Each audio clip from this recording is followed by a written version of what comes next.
All right, everyone, let's talk about some good old-fashioned economic policy. The Republican Party is supposedly the party of lower taxes, right? Right? Well, we would like to think that, but listen to this. So, Donald Trump tax plans would increase taxes on 95% of Americans, analysis finds. So, this is from the Huffington Post. It says the Institute on Taxation and Economic Policy found Trump's tariff proposals would outweigh his tax cuts for all but the very richest households. So, yeah, I'm going to cut your taxes, guys, right? This will be helpful to you. But then he's going to hit you, make you pay with tariffs. Unless you're super wealthy, you're going to end up paying more thanks to the combination of tax cuts and tariffs. So let's read further because I feel like not enough people understand tariffs and what they are, how they function. I mean, for a long time, I didn't. I actually thought that tariffs were pretty reasonable for a long time, and they can be if you do them right. But let's listen to this.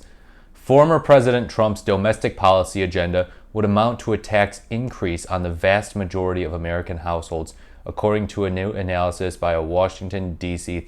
think tank, thanks largely to his proposed tariffs on imported goods. And by the way, J.D. Vance was out there defending these tariffs the other day. Trump has called for a host of tax cuts, campaigning on novel ideas to eliminate taxes on workers' tips and overtime pay, and even to allow homeowners to take unlimited federal deductions for the property taxes they pay to state and local governments. Those tax breaks, combined with an extension of across-the-board tax rate deductions Trump enacted as president in 2017, would save most households hundreds or thousands of dollars. Okay, so far so good, Donnie boy. So far so good, right? Right? Okay, helping out the little guy. But his proposed tariffs, which would be largely passed on to consumers as increased prices, would more than offset those tax cuts for all income groups outside the richest 5%. The richest 5%. 5%, 95% of Americans are getting sledgehammered by these tariffs. And this is according to the Institute on Taxation and Economic Policy in an analysis that was published on Monday, that was yesterday. Taken together, the tax cuts and tariffs would cost households in the middle 20% of the income distribution an average of $1,530 in 2026, the analysis found, while the richest 1% would save $36,320. Only 5% of the wealthiest households would come out ahead under Trump's plans. Real populist here, right, guys? Yeah, the Democrats abandoned the working class. Yeah, Trump, he's the guy looking out for the forgotten man. As he said in his 2017 inaugural address, the forgotten man will never be forgotten again. And by that, he means the top 5%. Trump has proposed a 20% tariff on all imported goods and tariffs of 60% or higher on imports from China. A wide range of economists say American consumers would wind up bearing the burden of the tariffs because even though the government would impose the levy on the companies importing the goods, those companies would in turn jack up their prices in order to offset the cost of the tariffs. That's why economics sometimes describe the tariff proposal as a national sales tax. Yeah.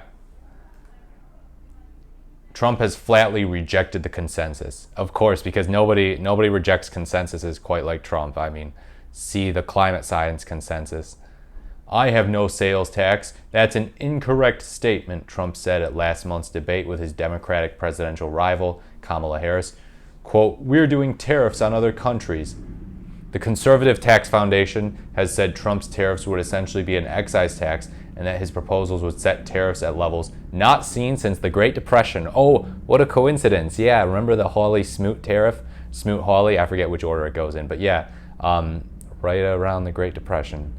Tariffs on the scale that former President Trump has proposed would massively disrupt the economy, the Institute on Taxation said in its analysis.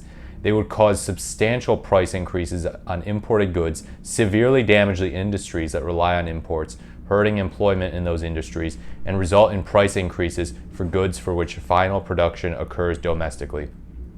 As part of his overall tax plans, Trump has announced a hodgepodge of tax cuts on certain types of income: tips, overtime pay, and Social Security benefits. Now, the tips plan, it's not quite the beacon of economic generosity that it's being made out to be. This plan primarily applies to the wealthy rather than actual like service workers. So don't be fooled by that and people touting Trump as an economic populist because of that. Overtime pay, I can understand the appeal of that. So the GOP candidate has claimed these policies together would boost income for working class families and encourage employers to hire more. But the report's authors found that the benefits of these cuts would fall disproportionately to upper middle class earners, with only small or modest benefits flowing to low and middle income earners. For instance, people making between $28,600 and $55,100 per year would see an average tax deduction of just $190 due to these provisions, the authors project. But people making between $157.5K and $360K would see a much larger average tax deduction of $3,420. The authors say that families of modest means wouldn't be able to take full advantage of these policies because of other tax exemptions they receive and the lower tax rates they're subject to. The proposals could also significantly change worker and employer behavior by prioritizing certain types of income over others. For instance, eliminating taxes on tips would encourage paying workers through gratuities rather than normal wages and could accelerate the practice of tipping throughout the economy, even as consumers grow weary from, quote, tip creep. Critics of these plans have also warned they would be abused, for instance, by shifting high-income earners like lawyers into gratuity-based pay just to avoid taxes. Yeah. The figures in the ITEP report assume, quote, no gaming or behavioral response with these tax cuts, meaning they could turn out even more costly and regressive than the authors estimate. Yeah. Does this sound problematic yet? I don't know, man. Doesn't really seem like this is the populist economic agenda that Trump is touted as having from guys like J.D. Vance, his biggest sycophant. In a separate analysis on Monday, the Committee for a Responsible Federal Budget said Trump's tax plans could cost the government as much as $15 trillion, whereas the Harris proposals would cost $8 trillion. In a statement, Trump campaign advisor Brian Hughes downplayed the deficit impact of his proposals.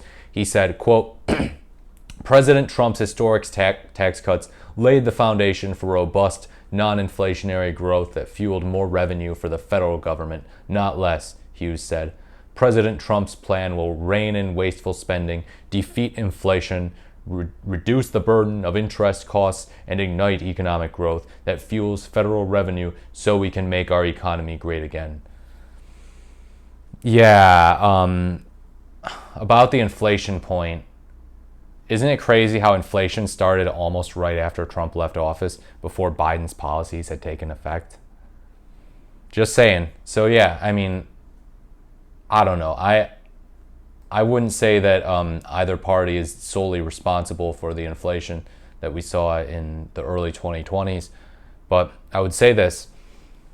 If you're someone who traditionally believes the Democrats are coming for your money and the Republicans are going to just let you be, please listen to this, read this article, read these studies, study up. Because I remember 10 years ago this day, I was one of those people who thought, oh, the Republicans are the party of lower taxes, the Democrats are the party of higher taxes.